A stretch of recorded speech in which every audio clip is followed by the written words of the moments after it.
ఒకనాడు నారద మహర్షుల వారిని నేను ఒక ప్రశ్న అడిగాను.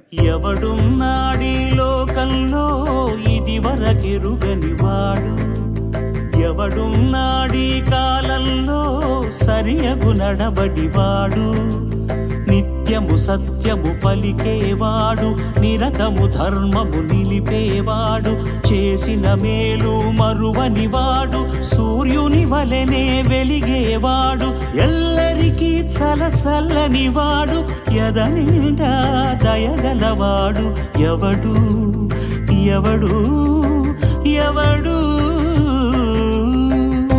అప్పుడు నారద మహర్షుల వారు ఇలా సెలవిచ్చారు.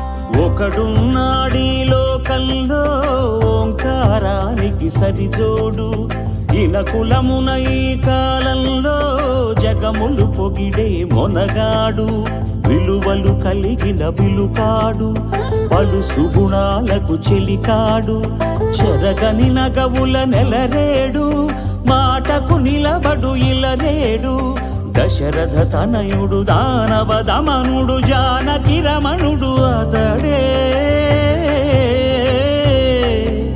శ్రీరాముడు.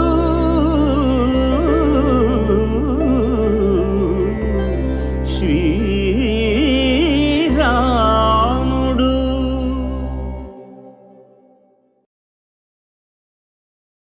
రామా రామా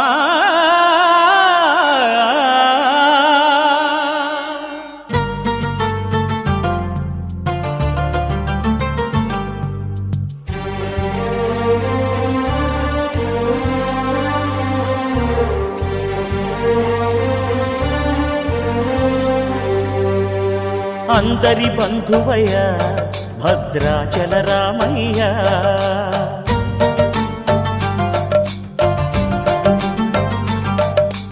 ఆదుకునే ప్రభువయ్యా అయోధ్య రామయ్య,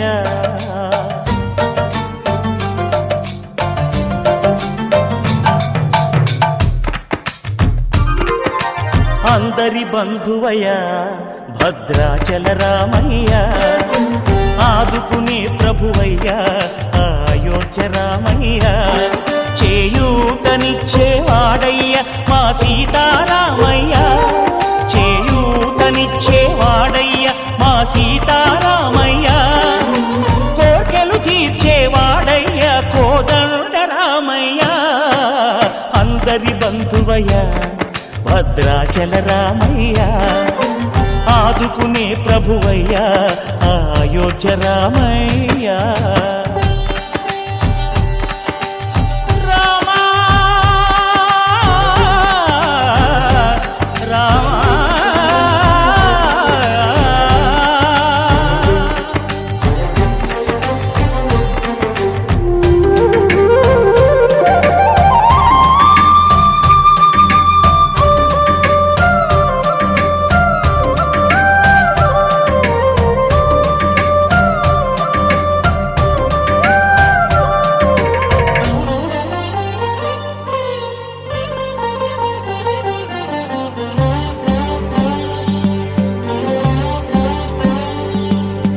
తెల్లవారితే చక్రవర్తి అయి రాజ్యమునేలే రామయ్య, తండ్రి మాటకై పదవిని బదలి అడవులకేగెనయా,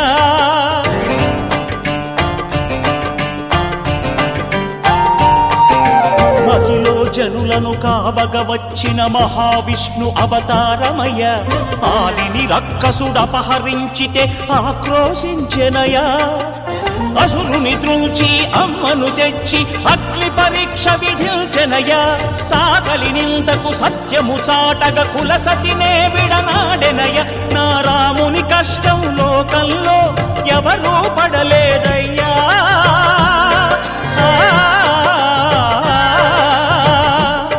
నా రాముని కష్టం లోకంలో ఎవరూ పడలేదయ్యా, సత్యం ధర్మం త్యాగంలో అతనికి సరిలేరయ్యా.